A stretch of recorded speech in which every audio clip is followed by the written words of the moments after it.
8,848 મીટરની ઊંચાઈ ધરાવતો માઉન્ટ એવરેસ્ટ, પૃથ્વીનું સૌથી ઊંચું શિખર.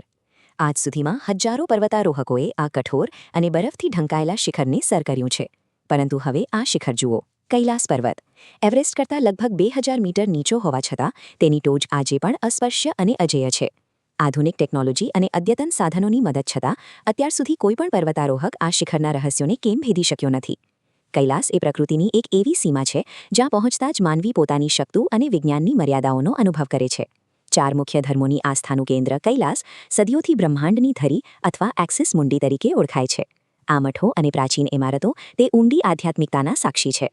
શ્રદ્ધાળુઓ અને તપસ્વીઓ આ પર્વતને દૈવી શક્તિનું નિવાસસ્થાન માનીને તેની આસપાસ કઠિન પરિક્રમા કરે છે. આ શિખરની પવિત્રતા જાળવવા માટે તેના પર ચઢવા પર સદીઓથી ઐતિહાસિક અને ધાર્મિક પ્રતિબંધ લાદવામાં આવ્યો છે. ઇતિહાસમાં નોંધાયેલી ઘટનાઓ મુજબ જેમણે પણ આ પ્રતિબંધને અવગણીને શિખર તરફ જવાનો પ્રયાસ કર્યો તેઓ ગંભીર શારીરિક વ્યાધિઓનો ભોગ બન્યા અથવા રહસ્યમય રીતે ગાયબ થઈ ગયા. આ નિયમો પાછળની ગૂઢતા વિજ્ઞાનના અણુકેલ્યા સત્યો તરફ ઇશારો કરે છે, જે આ શિખરને એક અભેદ્ય અને સુરક્ષિત કિલ્લા જેવું સ્વરૂપ આપે છે. 1999માં સાઇબેરિયન પર્વતારોહકોની ટીમે અનુભવ્યું કે કૈલાસ પાસે વિતાવેલા માત્ર 12 કલાકમાં જ તેમના નખ અને વાળમાં 1 અઠવાડિયા જેટલી અસાધારણ વૃદ્ધિ થઈ હતી. શરીરની જૈવિક પ્રક્રિયાઓમાં આવતી આ તીવ્ર ઝડપ ઘણા સંશોધકોને ટાઈમ ડાયલેશન એટલે કે સમયના વિસ્તરણની થિયરી વિશે વિચારવા મજબૂર કરે છે. જો કે આ એનિમેશન સમજાવે છે કે કેવી રીતે ઊંચાઈ પર ઓક્સિજનનો ભારે અભાવ અને આત્યંતિક ઠંડી માનવ કોષોના મેટાબોલિઝમ પર અસર કરે છે, જે કદાચ અકાળ વૃદ્ધત્વનું કારણ હોઈ શકે.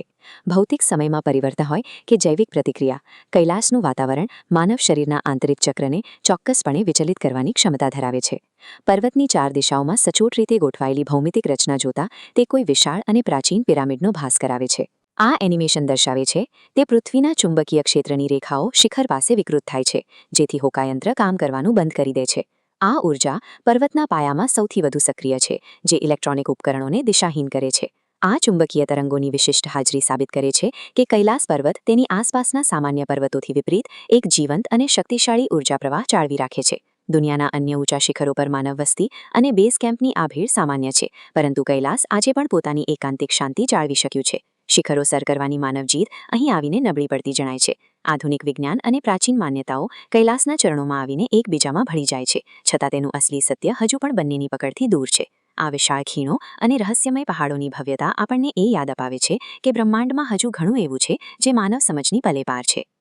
શું શક્ય છે કે પ્રકૃતિએ પોતાની ગુપ્તતા અને પાવિત્ર્ય જાળવવા માટે જ કૈલાસને આપણી પહોંચથી દૂર રાખ્યો હોય? આથી કહી શકાય કે કૈલાસ માત્ર એક સામાન્ય પર્વત નથી, તે માનવ અહંકાર અને શક્તિ સામે પ્રકૃતિની અવિજિત અને શાશ્વત સર્વોપરિતાનું એક ભવ્ય પ્રતીક છે.